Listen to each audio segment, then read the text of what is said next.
ચાલો વિદ્યાર્થી મિત્રો, આર્યન એજ્યુકેશનમાં આપનું ખૂબ ખૂબ હાર્દિક સ્વાગત છે।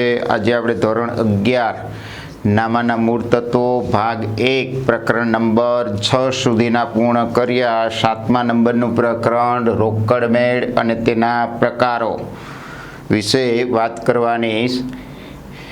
તો રોકડ મેળ કોને કહેવાય? તો રોકડ વ્યવહારો નોંધવા માટે તૈયાર કરવામાં આવતી પેટા નોંધ, જેને રોકડ મેળ તરીકે ઓળખવામાં આવે। અહીંયા રોકડ અને ચેક દ્વારા જે વ્યવહારો થાય એને જ આપણે નોંધવાના। એટલે રોકડ વ્યવહારોની નોંધ રાખવા માટે તૈયાર કરવામાં આવતી પેટા નોંધને રોકડ મેળ તરીકે ઓળખવામાં આવે, કેશબુક। બીજો અર્થ, રોકડ મેળમાં રોકડ વ્યવહારો જ નોંધવામાં આવે।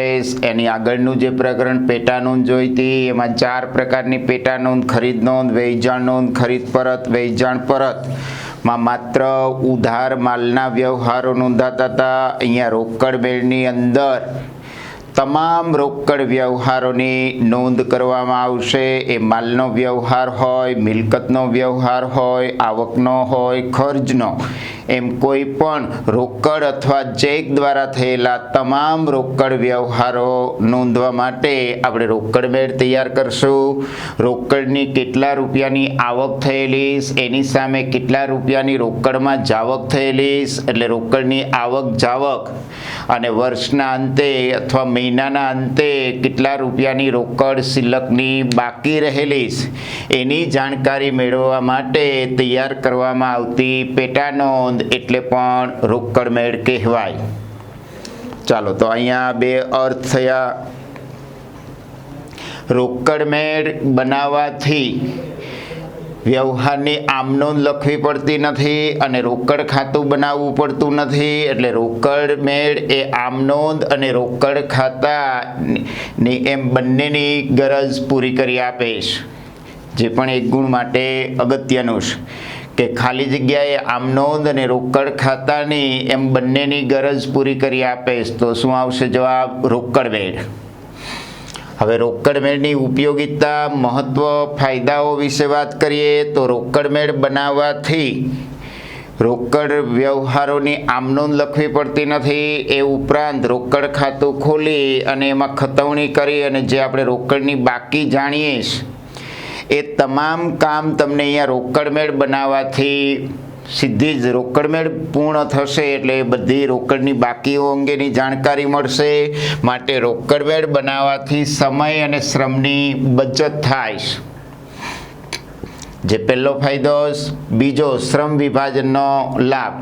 જ્યારે આમ નોંધના પ્રકરણની અંદર તમામ વ્યવહારોની આમ નોંધ કોઈ એક જ વ્યક્તિ દ્વારા કરવામાં આવતી હતી। જુદી જુદી પેટા નોંધ અસ્તિત્વમાં આવવાને કારણે અલગ અલગ પ્રકારની પેટા નોંધ અલગ અલગ વ્યક્તિને કામની સોંપણી કરી શકાય અને આ રીતે કાર્યનું વિભાજન થવાથી એકનું એક કાર્ય એક જ વ્યક્તિએ વારંવાર કરવાનું થશે, જેથી એમાં એ કાર્ય અંગેની નિપુણતા પ્રાપ્ત થશે, વિશિષ્ટતા પ્રાપ્ત થશે અને શ્રમ વિભાજનનો લાભ અહીંયા રોકડ મેળ દ્વારા મેળવી શકાય। ટૂંકમાં પેટા નોંધના આપણે ફાયદામાં જોયું હતું, તો એ પેટા નોંધનો જ આ એક પ્રકાર છે। એટલે શ્રમ વિભાજનનો લાભ કોઈ પણ પેટા નોંધ દ્વારા મેળવી શકાય। રોકડ મેળ બનાવવાથી વર્ષના અંતે અથવા માસના અંતે કેટલા રૂપિયાની રોકડ શિલ્લક, એ ઉપરાંત બેંક ખાનાવાળો બનાવીએ તો કેટલા રૂપિયાની બેંક બાકી છે, એમાં બેંક શિલ્લક અને બેંક ઓવરડ્રાફ્ટ એ અંગેની માહિતી તમને મેળવી શકાય।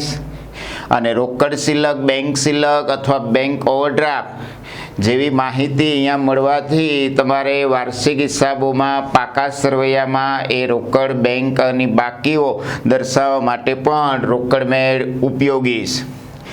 રોકડ મેળ બનાવવાથી ધંધાકીય એકમની અંદર ઘણા બધા માણસો કાર્ય કરતા હોય, મજૂરો કાર્ય કરતા હોય, કર્મચારીઓ કાર્ય કરતા હોય અને એમના દ્વારા કોઈ રોકડની ઉચાપત થતી હોય, રોકડની ઉઠાંતરી થતી હોય અથવા રોકડ રકમની કોઈ ચોરી થઈ જતી હોય તો એવી બધી બાબતોની માહિતી આ રોકડ મેળ બનાવવાથી ધંધાના માલિકને મળી શકે છે, એટલે રોકડ ઉચાપત અંગેની જાણકારી મળી શકે છે. રોકડ મેળ જે પ્રકારનો બિઝનેસ હોય જેમાં રોકડ વ્યવહારો જ માત્ર થતા હોય તો સાદો રોકડ મેળ બનાવી શકે. રોકડની સાથે જો ચેક દ્વારા વ્યવહારો થતા હોય તો રોકડ અને બેંક ખાનાવાળો રોકડ મેળ બનાવી શકે. અને એ ઉપરાંત વટાવના વ્યવહારો હોય તો એમાં રોકડ વટાવમાં આપેલ રોકડ વટાવ, મળેલ વટાવ અંગેની અને બેંક ખાતાનો સમાવેશ થઈ જતો હોવાથી આવી તમામ માહિતીઓ રોકડ મેળ બનાવવાથી ઉપલબ્ધ થઈ શકે છે. હવે રોકડ મેળના મુખ્ય 3 પ્રકારો. એક સાદો રોકડ મેળ જેમાં માત્ર વિદ્યાર્થી મિત્રો આ રોકડનું એક જ કોલમ હશે બંને બાજુ. તારીખ, આવક ઉધાર બાજુ કહેવાય, આવક બાજુ કહેવાય, આય બાજુ કહેવાય. પછી પહોંચ નંબરનું ખાનું આવશે, રસીદ નંબર ટૂંકમાં ખાપા એમાં મોટા ભાગે લખવાનું થશે નહીં.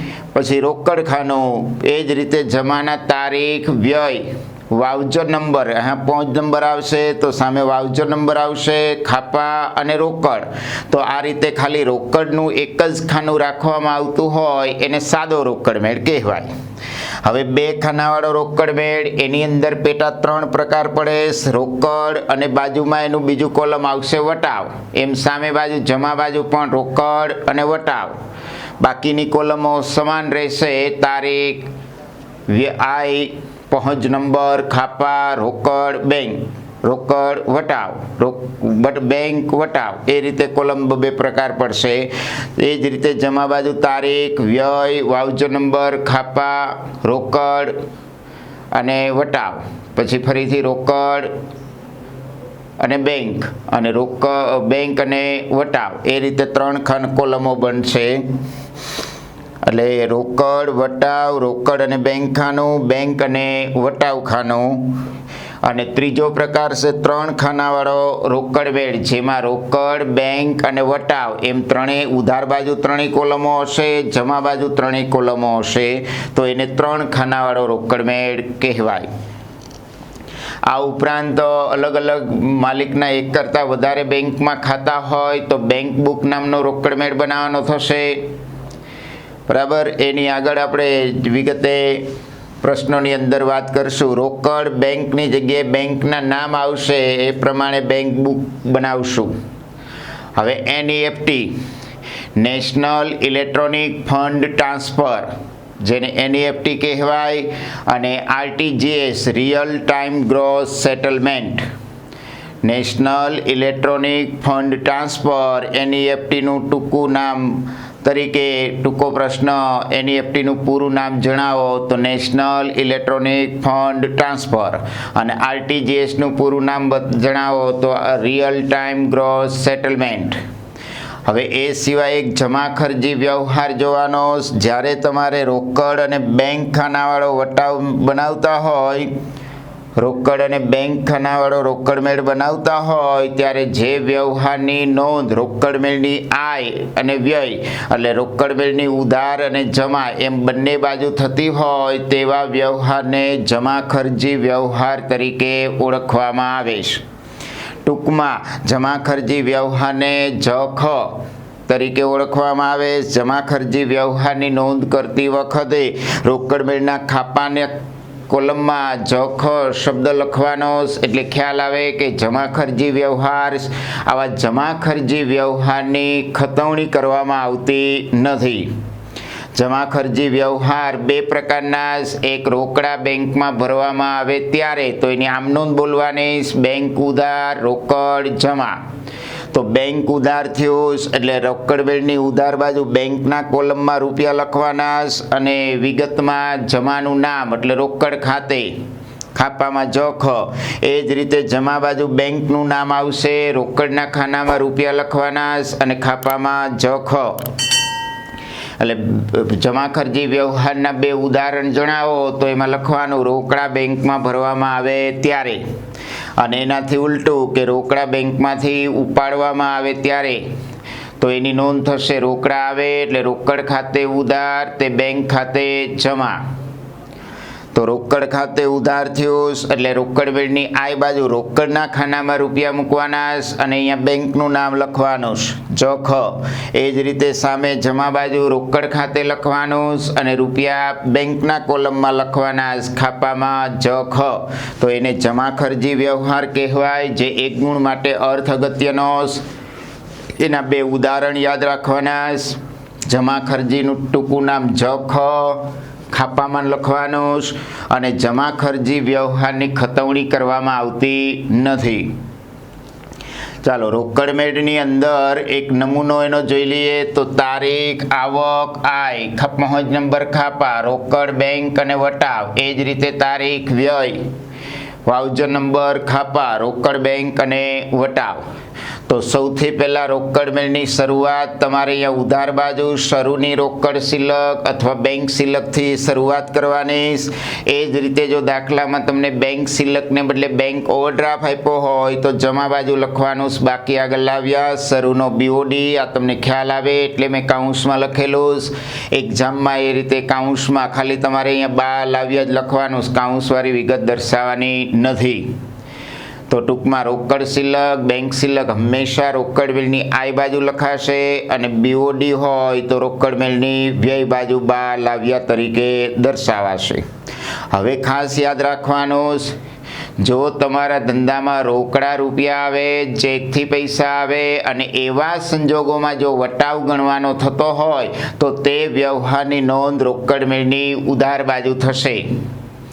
તમારા ધંધાની અંદર રોકડેથી કે ચેકથી પૈસા આવે તો આય બાજુ, અને રોકડા અને ચેકથી પૈસાની જો જાવક થાય તો જમા બાજુ વ્યય બાજુ નોંધવાના. આ એક ખાસ રોકડ ખાતાનો જે નિયમ છે, આવે તે ઉધાર ને જાય તે જમા. એ પ્રમાણે રોકડની એન્ટ્રી બતાવવાની. બેંક ખાતાનો, વ્યક્તિ ખાતાનો નિયમ, બેંક જો તમારી લાભ લેનાર હોય તો રોકડ મેળની આય બાજુ થશે. જો તમારી બેંક લાભ આપનાર હોય તો રોકડ મેળની વ્યય બાજુ એની નોંધ થશે. અને એવા સંજોગોમાં એ રૂપિયા રોકડા કે ચેકથી આવે એવા સંજોગોમાં જો રોકડ વટાવની ગણતરી કરવાની થાય તો એ આય બાજુ, અને રોકડા અને ચેકથી પૈસાની જો જાવક થતી હોય તેવા સંજોગોમાં જો વટાવ ગણવાનો થાય તો રોકડ મેળની વ્યય બાજુ નોંધવામાં આવશે. એટલે ટૂંકમાં રોકડ મેળની આય બાજુ જે આ વટાવનું કોલમ્સ એ આપેલ વટાવ ગણાશે, અને જમા બાજુનો જે વટાવ હશે એ મળેલ વટાવ ગણાશે. રોકડ વટાવ જ ગણાય. એમાં ઉધાર બાજુનો આપેલ વટાવ, જમા બાજુનો મળેલ વટાવ. હવે જો રોકડા પૈસા ધંધામાં લાવવામાં આવે માલિક દ્વારા તો એ મૂડી કહેવાય. તો એની નોંધ બોલવાની, રોકડ ઉધાર, મૂડી જમા. એટલે અહીંયા ઉધાર બાજુ મૂડી લાવો તો લખાશે. એ જ રીતે કોઈ લીધેલી લોન હોય તો પૈસા આવે એટલે આય બાજુ. માલનું વેચાણ કરો રોકડેથી કે ચેકથી તો પણ આય બાજુ. દેવાદાર પાસેથી કોઈ નાણાં વસૂલ મળે, ઉઘરાણી મળે તો પણ આય બાજુ નોંધાશે. લેણી હુંડીના પૈસા વસૂલ મળે તો પણ ઉધાર બાજુ નોંધાશે. કોઈ આવક અથવા ઉપજ, ભાડું મળ્યું હોય, વ્યાજ મળ્યું હોય, કમિશન, દલાલી મળેલી હોય કે બેંક વ્યાજ મળેલું હોય તો એ આવક, ઉપજ આય બાજુ નોંધાશે.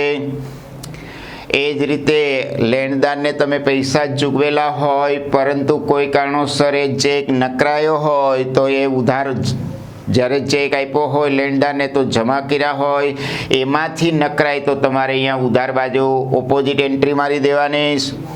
અને રોકડા બેંકમાં ભરવામાં આવે અને બેંકમાંથી ઉપાડવામાં આવે એ તો બંને બાજુ વ્યવહારની જમા ખર્ચી વ્યવહાર તરીકે નોંધ થશે. હવે જમા બાજુ સૌથી પહેલાં બાકી આગળ લાવ્યા. શરૂનો બીઓડી દર્શાવવાનો. જેમ માલની ખરીદી કરો તો પૈસાની જાવક થાય વ્યય બાજુ, વેચાણ કરો તો આય બાજુ, લોન લીધેલી હોય તો આય બાજુ. એ જ રીતે લોન પરત કરેલી હોય અથવા કોઈ બીજાને લોન આપેલી હોય તો રોકડ રૂપિયાની જાવક થશે એટલે જમા બાજુ. જેમ અહીંયા દેવાદાર પાસેથી ઉઘરાણી મળતી હતી તો આ બાજુ નોંધા, એ જ રીતે લેણદારને કોઈ નાણાંની ચૂકવણી કરીએ તો વ્યય બાજુ. જેમ મૂડી લાવ્યા હતા તો અહીંયા ઉધાર બાજુ, એ જ રીતે માલિકે ઉપાડ કરેલો હોય તો એ વ્યય બાજુ નોંધાશે. આવક ઉપજ ઉધાર બાજુ આ બાજુ, તો એ જ રીતે ખર્ચ કે નુકસાન થાય તો વ્યય બાજુ. પગાર ચૂકવ્યો હોય, મજૂરી, રેલવેનું ભાડું, દલાલી, કમિશન વગેરેના ચૂકવ્યા હોય, બેંક ચાર્જીસ હોય, બેંક કમિશન હોય, બીઓડી વ્યાજ હોય તો એ બધું જમા બાજુ નોંધાશે.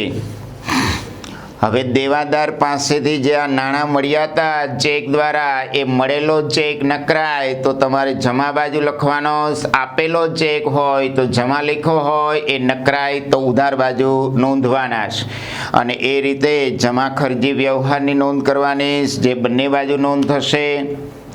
હવે આ રોકડ મેળની જમાનો રોકડ ખાનાનો તો હંમેશા જમાનો ટોટલ ઉધારનો ટોટલ મોટો હશે. એમાંથી અહીંયા જમા બાજુ તફાવત આવશે. રોકડમાં હંમેશા એની છેલ્લી બાકી આગળ લઈ ગયા, જેને આખરની રોકડ શિલ્લક કહેવાય. જો રોકડ મેળની ઉધાર બાજુનો સરવાળો રોકડ ખાનાનો વધુ હોય તો એમાંથી જમા બાજુનો સરવાળો બાદ કરો એટલે જમા બાજુ જે મળે એને રોકડની આખરની શિલ્લક કહેવાય, જે બાકી આગળ લઈ ગયા તરીકે દર્શાવવાની. હવે એ જ રીતે બેંક કોલમમાં કે જો રોકડ વેળની આ બાજુના બેંક ખાનાનો સરવાળો વધુ હોય તેમાંથી આ વ્યય બાજુનો સરવાળો બાદ કરો તો જમા બાજુ જે બેંક ખાનામાં તફાવત આવશે એને આખરની બેંક શિલ્લક કહેવાય, જે પણ બાકી આગળ લઈ ગયા તરીકે તમારે દર્શાવવાની. ટૂંકમાં આ રોકડ મેળની આ બાજુનો ટોટલ મોટો હોય તો તફાવત વ્યય બાજુ આવશે. રોકડ ખાનામાં તફાવત આવે તો આખરની રોકડ શિલ્લક, બેંક ખાનામાં જો તફાવત આવે તો આખરની બેંક શિલ્લક કહેવાય.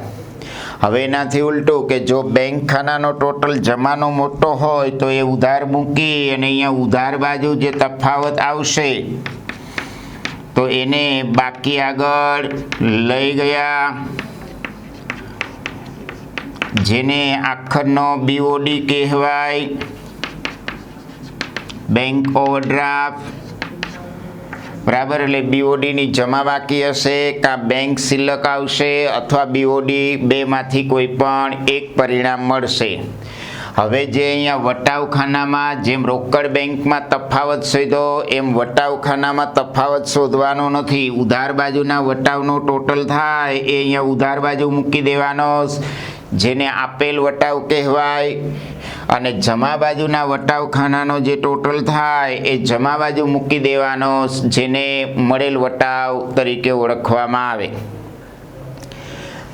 ટૂંકમાં રોકડ મેળ બનાવવાથી રોકડ શિલ્લક, બેંક શિલ્લક, આપેલ વટાવ અને મળેલ વટાવ આ 4 ખાતાની જે આપણે આમનોંધ લખી અને ખતવણી કરીને બાકી શોધતા હતા એ જ વસ્તુ તમને ચારેય બાબતો રોકડ મેળ એકલો બનાવવાથી સીધી જ માહિતી મળી જશે.